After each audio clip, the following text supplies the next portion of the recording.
First, forget inspiration. Habit is more dependable. Habit will sustain you whether you are inspired or not. That is from Octavia Butler, and it might be the most honest thing ever said about human behavior. Because we have been taught that breaking a bad habit requires some moment of awakening, some bolt of lightning that finally makes you change. But that is a lie. Nobody ever quit anything because of a single moment of clarity. They quit because they built a system that was stronger than the craving. And what most people do not realize is that such a system already exists. It was not invented in a productivity lab or a self-help seminar.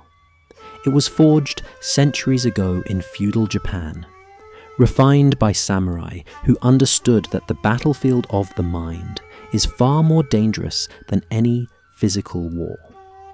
Today we are breaking down two Japanese philosophies, Kaizen and Ikigai, and showing you exactly how they dismantle the habits that are quietly destroying your potential. Whether that is your phone, procrastination, substances, or any loop you cannot escape. The Tale of Morimoto Shinsuke.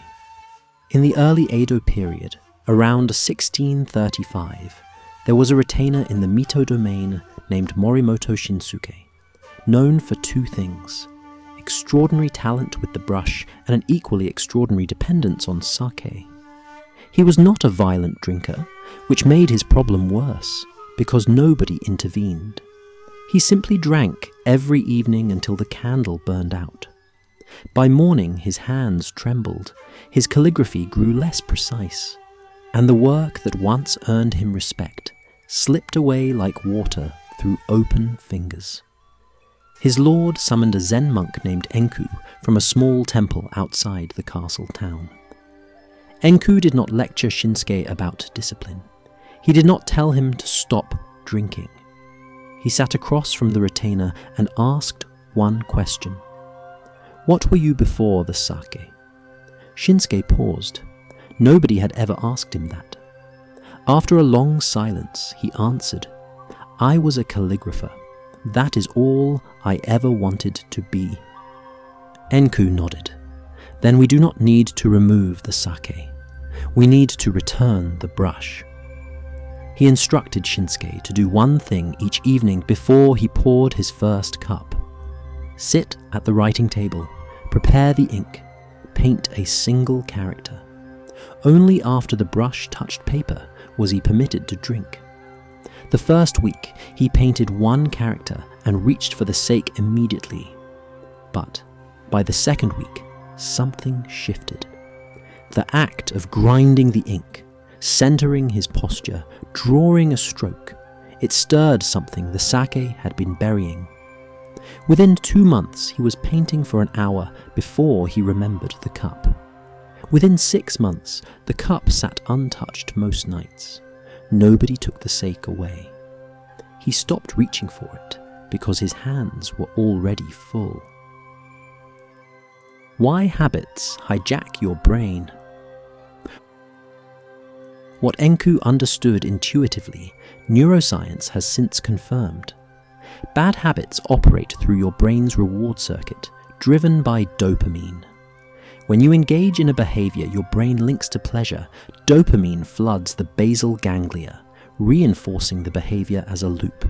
Cue, routine, reward. Over time, this loop shifts from conscious choice into autopilot. You stop choosing the habit chooses you.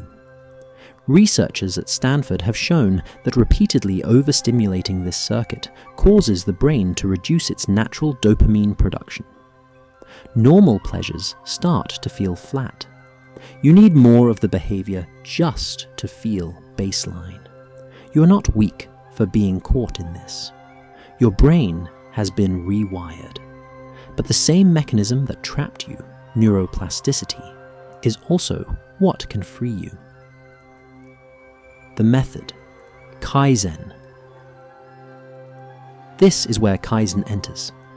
The word combines Kai, meaning change, and Zen, meaning good, translating simply to improvement. Not dramatic reinvention, not willpower marathons, just small deliberate refinements repeated over time. This philosophy was central to Japan's post-war recovery, most famously adopted by Toyota, where tiny daily adjustments compounded into results that made them the largest automaker in the world. Applied to breaking habits, Kaizen works because it operates below the threshold of resistance. When you try to quit overnight, your prefrontal cortex burns through its willpower fast, and the habit circuit in the basal ganglia simply outlasts it. That is why most people relapse within 2 weeks. Kaizen sidesteps this. Instead of attacking the habit head-on, you introduce a competing behavior so small your brain barely registers it. 1 minute of stretching before you reach for your phone. 1 glass of water before the cigarette. You are not removing the bad habit. You are building a new neural pathway beside it. And over weeks, the new path strengthens, while the old one fades. The purpose, Ikigai. But Kaizen alone will not hold you forever. Small steps need a direction. You can engineer the most elegant micro-habit system, and if nothing is pulling you forward, you will stop. This is where Ikigai enters.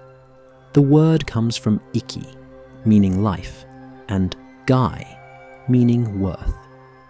In Japanese culture, Ikigai is not some grand purpose discovered in a dramatic epiphany. Researchers found that the average Japanese person identifies 8 or 9 sources of Ikigai. Small, meaningful threads in daily life. Your morning tea, your craft, your family. This matters because bad habits almost always fill a void, a substitute for something missing, whether that is connection, stimulation, rest, or meaning. If you remove the habit without addressing the void just recruits a different habit. What Ikigai does is fill the space with something real. Remember Shinsuke. The monk didn't fight the sake. He reintroduced the calligraphy, the thing that gave Shinsuke's life weight. Once that was back, the sake had nothing left to fill. The blueprint. Here is how you apply this today. First, identify the habit and stop trying to eliminate it by force.